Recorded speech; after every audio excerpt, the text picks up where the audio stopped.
Bismillahirrahmanirrahim. Günün en hayırlısı, sabahın en güzeli sizin olsun. Edeceğiniz her dua Cenab-ı Allah'ın dergahından makbul ve müstecab olsun. Her şey gönlünüze göre olsun. Arkadaşlar, Bismillahirrahmanirrahim.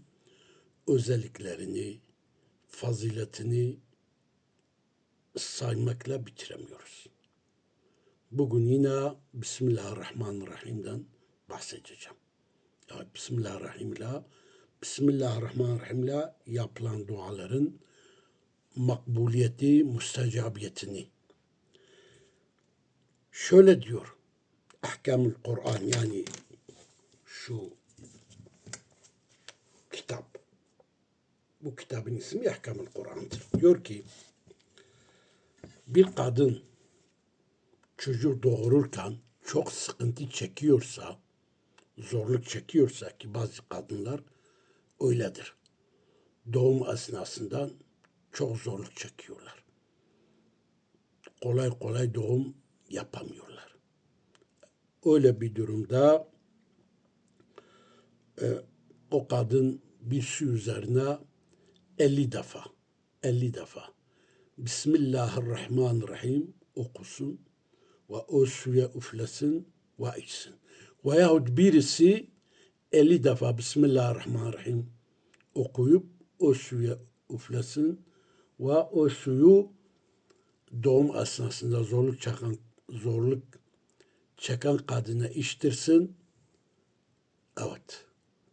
Hamileni, çocuğunu rahatlıkla indirir. Evet. Bir. İkincisi diyor ki, bir kağıt üzerine 35 defa Besmele-i Şerifi yazılıp bir haneye talik edilir ise oraya cin, şeytan giremez.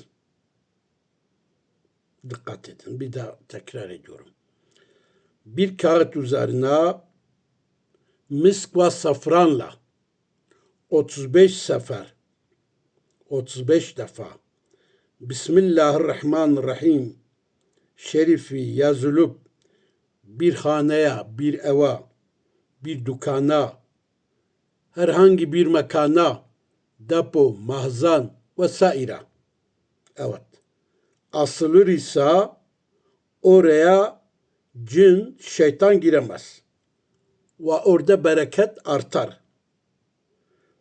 Bu kağıt bir dükkana asılır ise, yani safranla 35 sefer Bismillahirrahmanirrahim yazılırsa ve o kağıt dükkana asılırsa müşterisi çoğalır.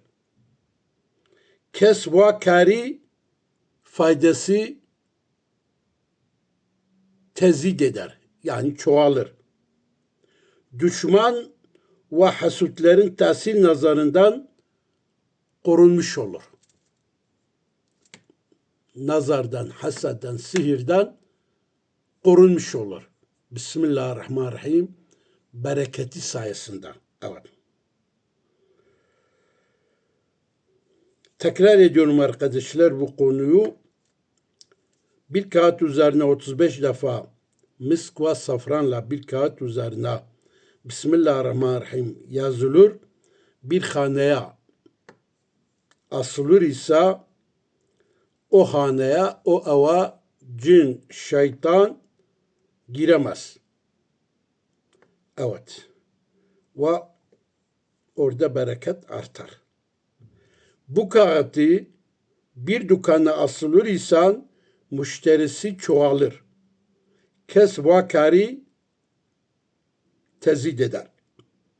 Düşman, kemgöz, kıskanç ve hasutlerin tesiri nazarından korunmuş olur, mahfuz olur.